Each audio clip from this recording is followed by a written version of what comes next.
Okay. Lifting tayo ng pump, no?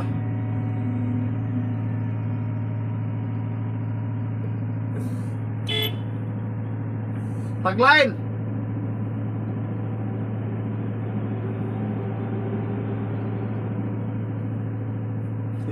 Nakalimutan na ni spotter yung tagline.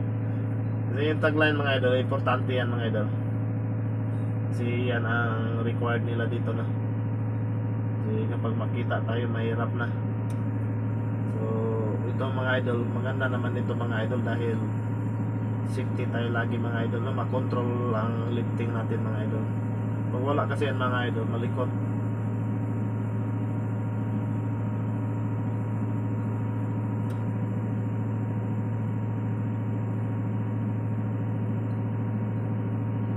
Yan.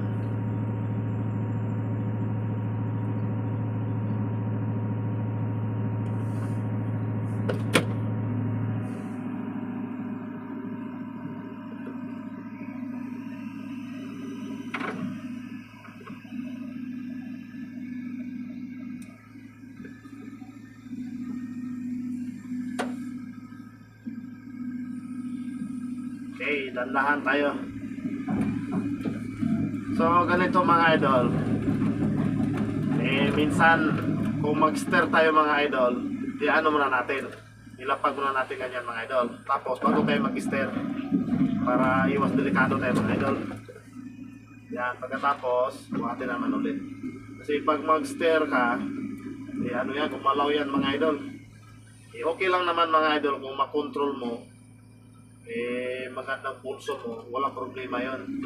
Pero kung parang mahina yung pulso mo, kailangan ilapag mo muna bago ka mag-stir, para ano, mga idol, no? Safety tayo sa mga kasamahan natin, or sa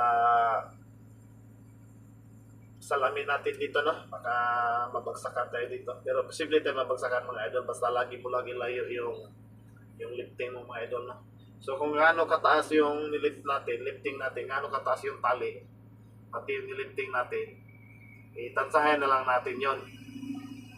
Kung example, 2 meter, 3 meters, tapos ganyan sa kalapat yung bucket, mga idol, oh, siyempre pagkalaw niyan, mga idol, maabutan tayo niyan, mga idol, no? So, kung ang pinakamaganda dyan, mas malayo siya, kahit lumalaw man lang yan, ay hindi tayo maabot. So, yan lang, mga idol, maraming salamat.